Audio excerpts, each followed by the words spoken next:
सोनीपत में साइबर ठगों ने मनी लॉन्ड्रिंग केस का डर दिखाकर रिटायर अधिकारी को डिजिटल अरेस्ट कर लिया। उसे भरोसा दिलाने के लिए व्हाट्सएप पर अरेस्ट वारंट तक भेज दिया। इसके बाद 2 दिन उसे पत्नी के साथ होटल में रखा गया, जहां मोबाइल कैमरा ऑन कराया गया। इसके बाद उनके रुपए की जांच की बात कही गई। ठगों ने कहा कि वह इन रुपयों को सरकारी खातों में ट्रांसफर कराए, जिसे ठगों ने अपनी फर्जी नाम पते से खुले खातों में मंगवाया और 1,78,00,000 रुपए ठग लिए। ठगी का पता चलने पर सोनीपत पुलिस के साइबर थाने में केस दर्ज कर लिया गया है।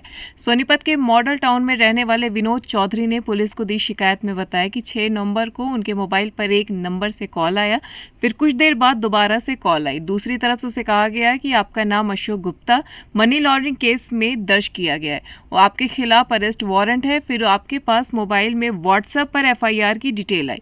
उनके मोबाइल पर अरेस्ट वारंट की कॉपी भी भेजी गई। विनोद के मुताबिक उस समय वह किसी रिश्तेदार की मौत के कारण फरीदाबाद में थे। तब उन्होंने कहा कि वे 11 नंबर को सोनीपत आएंगे। इसके बाद 12 नवंबर को दोबारा मोबाइल पर कॉल आई और उन्हें अरेस्ट वारंट भेजा गया।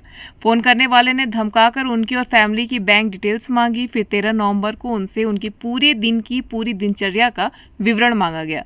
उसने ये जानकारी उन्हें लिखित में भेज दी। विनोद चौधरी के अनुसार 14 से 20 नवंबर तक उन्होंने उनके कहे अनुसार कई बैंक खातों में 1,78,55,000 रुपए RTGS के द्वारा ट्रांसफर किए। ठग यह रकम वेरीफाई करने के लिए सरकारी खाते में जमा कराने के लिए कहते रहे। उन्होंने बताया कि इसके अलावा दूसरा नंबर जो कि उनकी पत्नी के पास था, उस पर 16 नवंबर के बाद व्हाट्सएप कॉल आने शुरू हो गए। उनसे भी RTGS ट्रांसफर की डिटेल मांगी गई। फिर 17 नवंबर को सिक्योरिटी कारणों के लिए अपना घर छोड़कर किसी होटल में रहने के लिए कहा गया।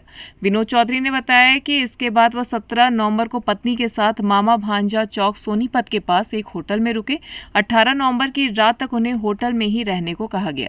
उसी दौरान RTGS ट्रांसफर की डिटेल मांगी गई। 12 नवंबर से आज की तारीख तक उनके पास लगातार कॉल आ रही है।